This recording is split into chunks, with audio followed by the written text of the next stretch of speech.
الشيطان الرجيم. بسم الله الرحمن الرحيم. قل أرأيتكم إن أتاكم عذاب الله أو أتتكم الساعة غير الله تدعون إن كنتم صادقين بل إياه تدعون فيكشف ما تدعون إليه إن شاء وتنسون ما تشركون.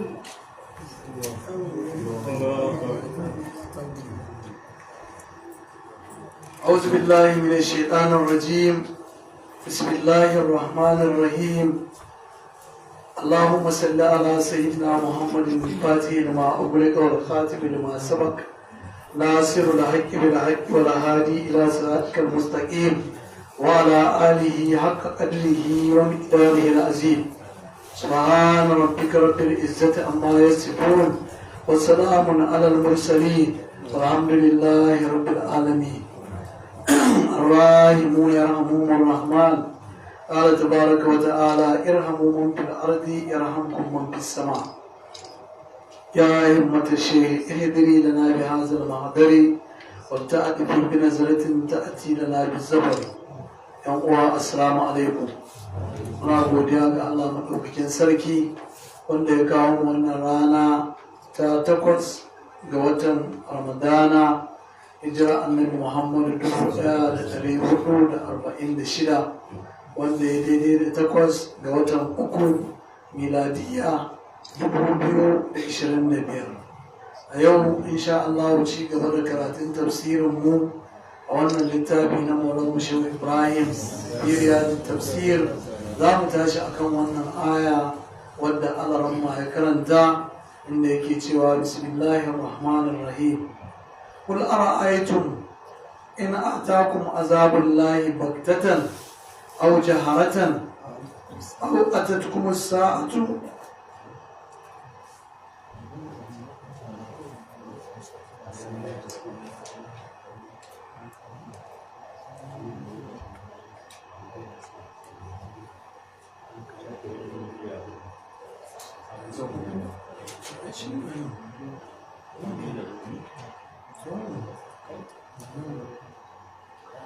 قل أرأيتم إن آتاكم عذاب الله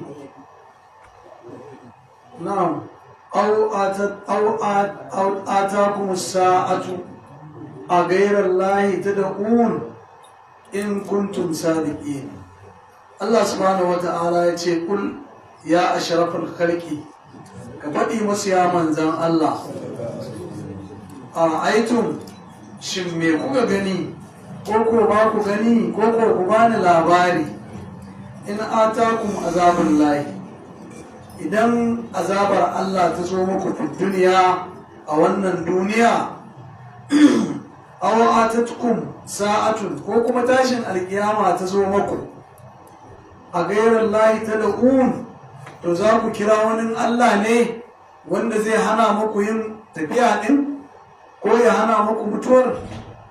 To in haka ne to ku kira wanda za ku kira in kuntum sadiqin, in kun zama masu gaskiya akan cewa bin wani Allah ba yana warkarwa. In dai yana warkarwa to ku kira wanda za ku kira wanda zai hana maku mutuwa in lokacin mutuwar yayi, kuma wanda zai hana muku in tafiya ta zo azaba ta zo maku, wanda zai hana ai maku azabar in kuna da shi. fi annal asnama tanfa'ukum cewa su gumaka za su yi amfani da ku wadda ƙuha, to in dai sa su amfani ku to ku kira su. Allah subhanahu wa ta'ala ce ba haka ba, ta da ku kira su, ta da ƙuna iyahu ku kira su ɗin,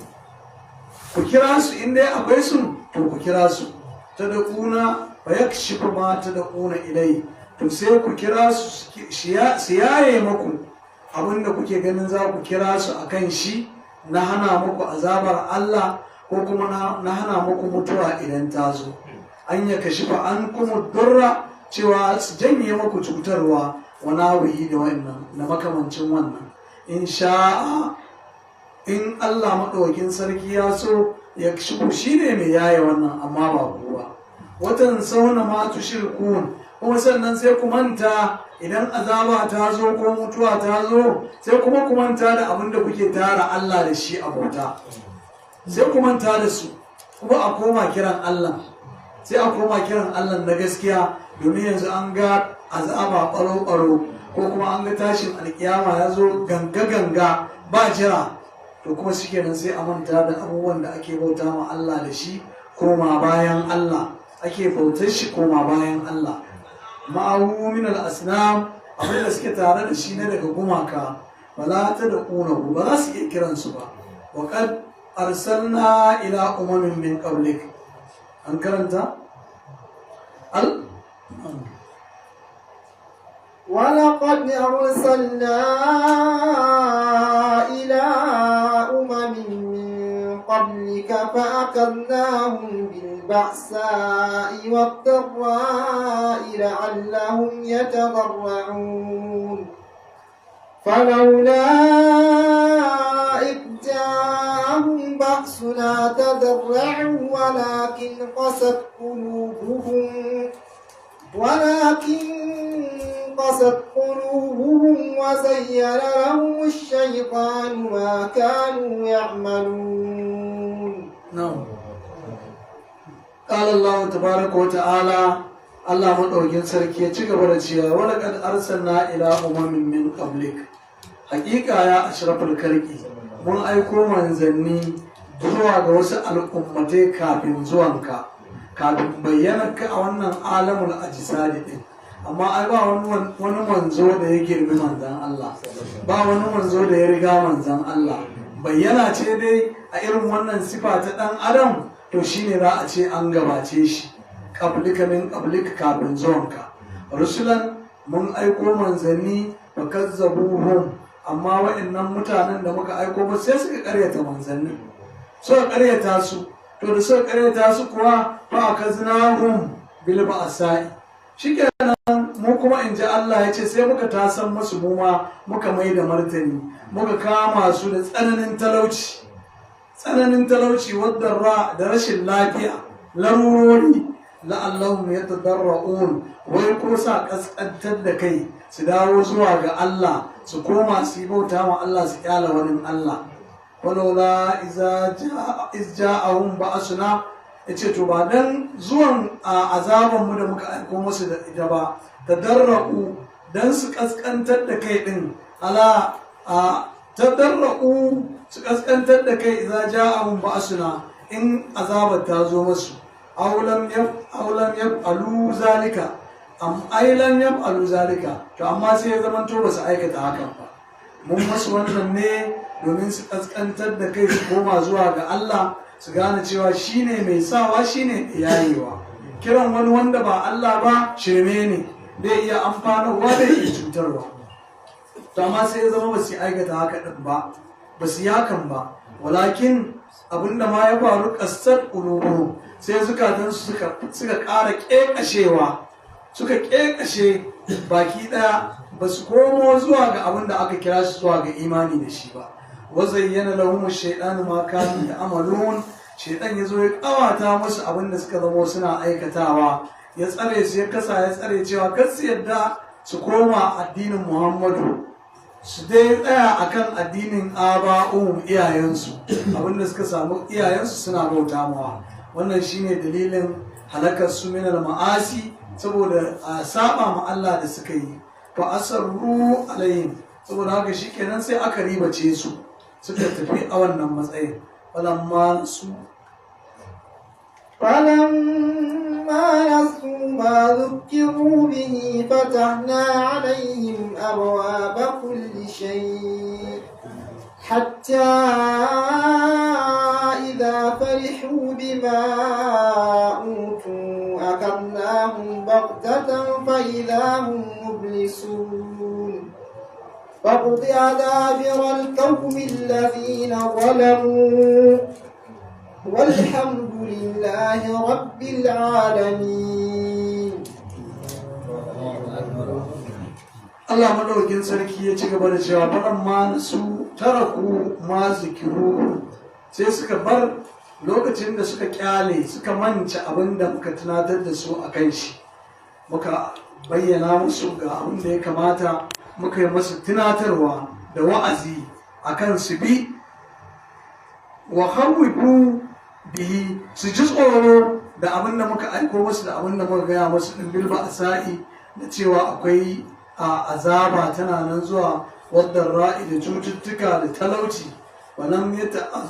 yatta izu, to sai zama ba su an shi wa'azin ba, ba su an shi gargaɗin ba. To duk da haka dai Allah maɗaukin sarki ce fatahana alaihim abawa ba kulla shay'in, sai muka buɗe masu ƙofofin kowane abu minan ni'ami, na daga ni'imomi ibtada'u istidrajan lahum, dan ya zama talala gare su, istidrajan lahum, dan ya zama talala gare su. Wannan buɗa masa harkokin da aka yi dan su saki jiki su ji daɗi, su mai da komai su ɗauka kamar ai wannan abin da suke ma akan gaskiya suke. To wannan istidraji ne, talala ce. Hatta iza farihu, idan suka ji daɗi suka kama farin ciki bi ma'utu na abin da muka zo musu da shin, mun yaye wancan talaucin, mun warkar da cututtuka da rashin lafiya, mun ba su ni'imomi na Allah na duniya, su ji daɗi su walwala yadda suke bukata. Amma duk wannan ta lalace. Allah maɗaukin sarki ya masu ce to a kazinahum, to daga nan fa da suka saki jiki suka miƙe ƙafa suna ganin kamar sun ci lilis, sun ci ba komai. To a kazinahum, Allah maɗaukin sarki sai muka kama su, a halakanahum bil azabi, sai muka halakar da su da azaba bagatatan faja'atan, kawai shikenan sai suka samu kansu cikin azaba. Fa izahum mublisun, sai ga su suna yanke kauna, suna min kulli hayrin, sun yanke kauna daga dukkan alhairi, cewa ba wani abu da zai ƙara samun su ne kyau, ba wani abu mai daɗi da zai ƙara samun su. Sun yanke kauna baki ɗaya da ganin cewa saboda ai dama sun yi an ɗaga masu ƙafa, to kuma yanzu sun zo da wannan sifa, an ɗaga masu ƙafa don ko sa gane halin da ake ciki, su mai da hankali.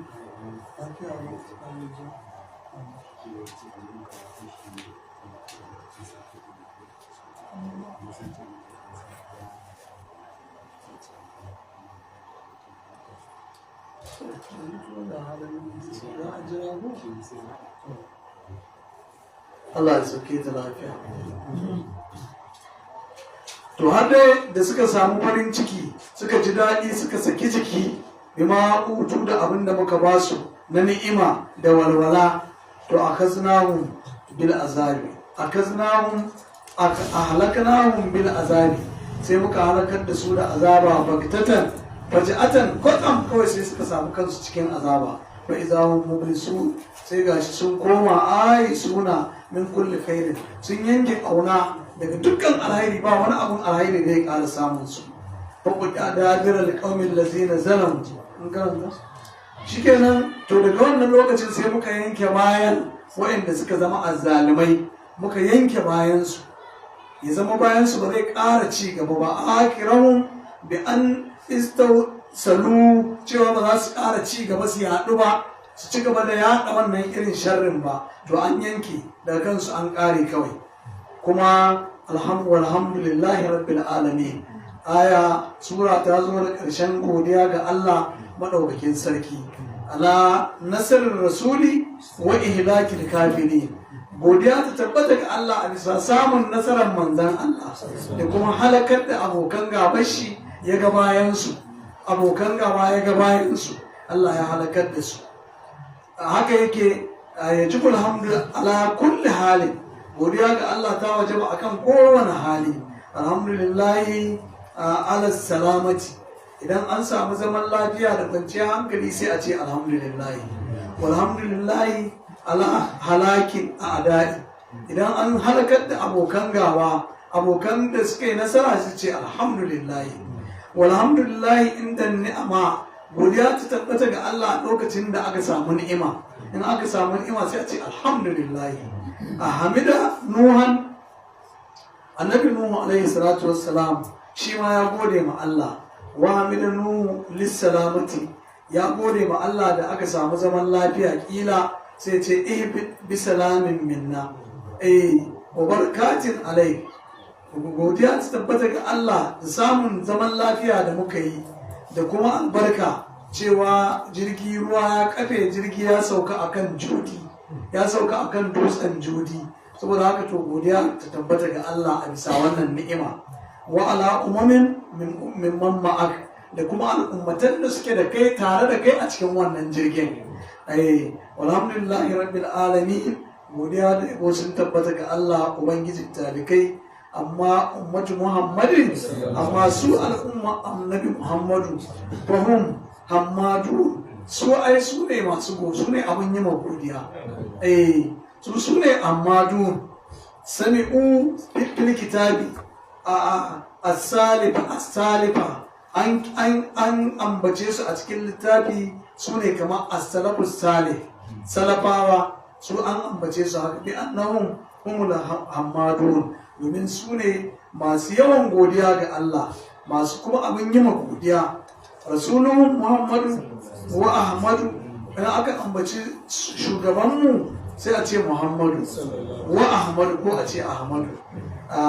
wa kitabun littafin su kuma ra'asuhu alhamdulillah farkon littafin shine fatiha alhamdulillah ko rabbil alamin to littafin da Allah ya aiko mana ma farkon shi shine alhamdulillah idan al'umman annabi Muhammad suka ci abinci qalu alhamdulillah sai su ce alhamdulillah wa idza sharibu idan suka sha abin sha qalu alhamdulillah sai su ce alhamdulillah wa idza labisu idan suka sa tufafi qalu alhamdulillah sai su ce alhamdulillah alladhi kasani ma astura bihi aurati wa atajammalu bihi addu'ar da annabi ke yi kenan idan zai sa kaya ko zai sa sababbin kaya sai alhamdulillah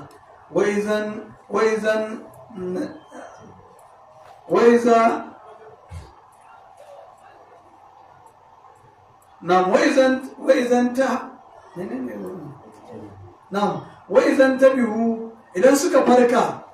daga bacci da suna bacci to idan suka farka ƙalu alhamdulillah lazi radda alayya ruhi ko kamar yadda suna ta nuna sai su ce alhamdulillah wai za matu haka nan ma idan sun mutu haka za a faɗi alhamdulillah kila alhamdulillah wai za ba su haka nan ma idan aka tashe su daga bayan an mutu din ƙalu alhamdulillah nan ma haka za a ce alhamdulillah saboda an samu kyakkyawan makoma an gani tun kafin tashi wai za dakalul jannata haka nan kuma idan suka shiga aljanna qalu alhamdulillah haka nan za a dinga cewa alhamdulillah alhamdulillah wa ra'aytum yawmal qiyamati haka nan kuma za ka ga al'umma annabi Muhammadu ranar kiyama liwa'ul hamdi yace wa biyadi liwa'ul hamdi wala fakara wa ma min nabiyyin adama wa man siwahu illa tahta liwa'i haka yace in a tashin kiyama tutar yabo a hannuna take tun daga kan annabi adamu da sauran annabawa da manzanni to duk za su kasance ne a ƙarƙashin tutata in ji annabi muhammadu kuma sai ya ce wala fara haka ne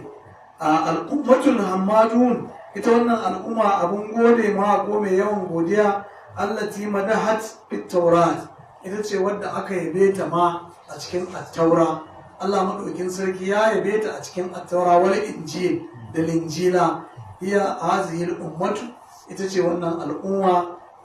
annabi Muhammadu alhamdulillahi rabbil alamin godiya da yabo dai sun tabbata ga Allah ubangijin talikai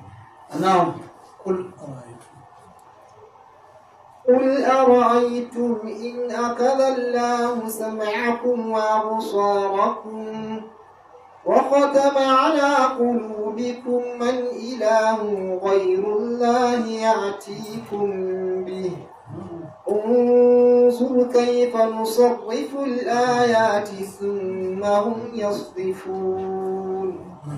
قل أرأيتكم إن أتاكم عذاب الله بغتة أو جهرا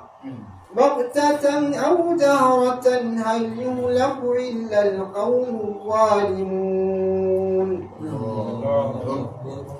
Allah madawakin sarki ce kul yi wasu ya ashrafal khalqi ya sayyidina maulana muhammadin ara'aytum akhbiruni, ma'ana me kuka gani ku bani labari. In akazallahu sam'akum, idan Allah ya tafiyar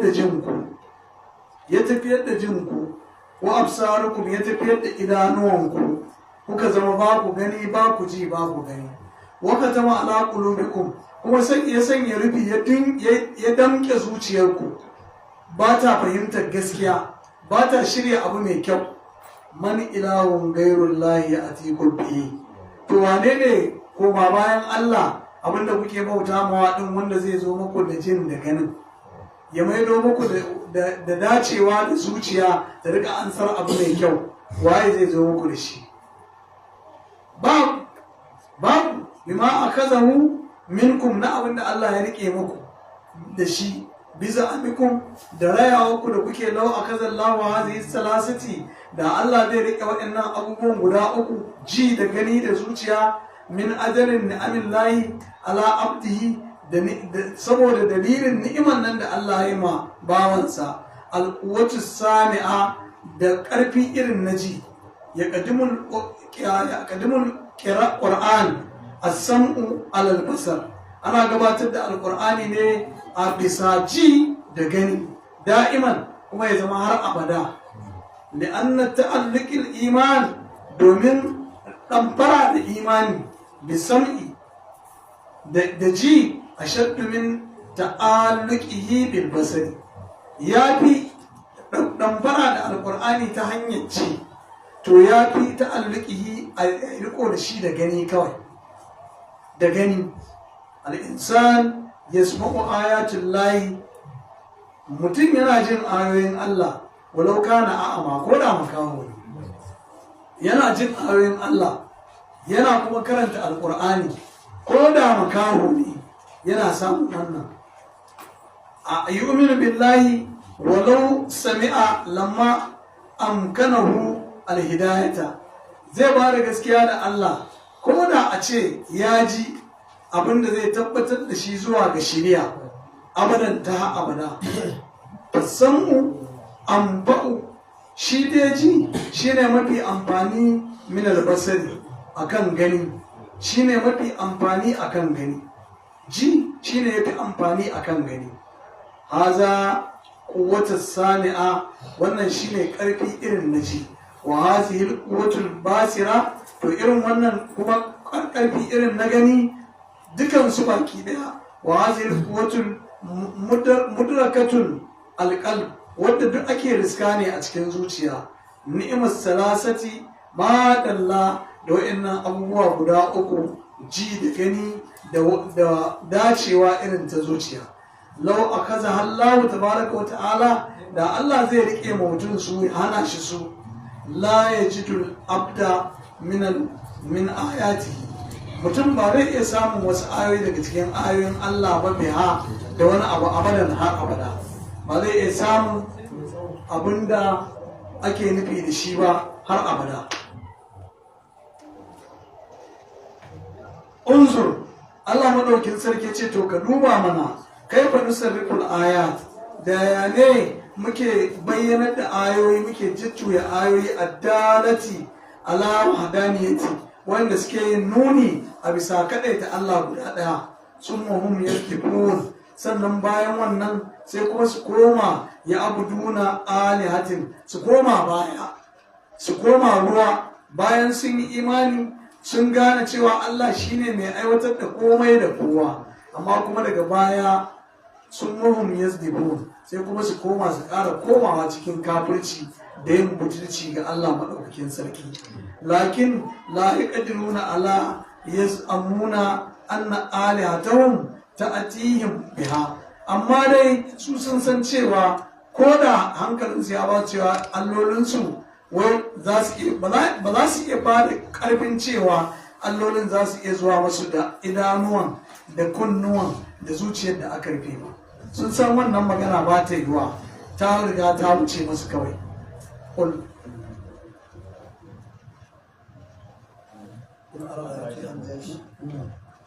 Allah subhanahu wa ta'ala ce kul ara'aytakum shin to me kuka gani in atakum azabul lahi me kuke gani to idan azabar Allah ta zo muku bagatatan ta zo muku kawai a firgice a ruɗe fuji'atan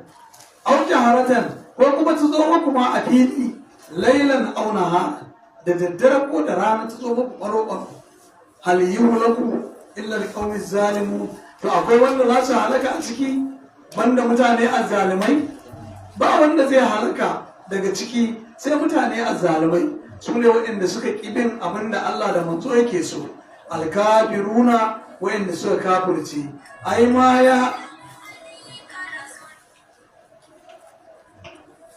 ma ya haluku illa hum ai babu wanda zai halaka sai dai su ne kadai masu halaka wa ma nursil mursalina illa mubashirina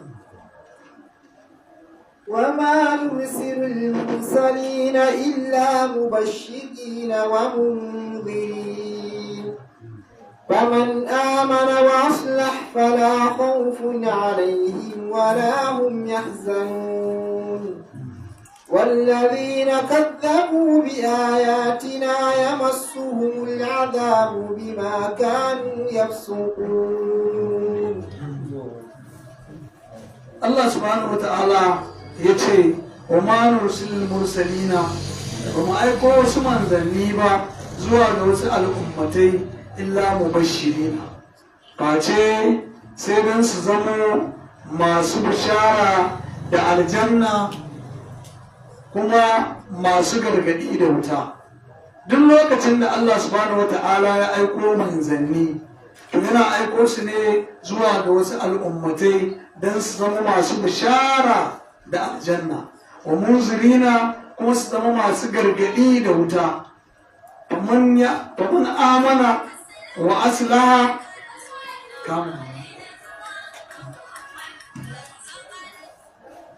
faman amana to dukkan wanda suka ba da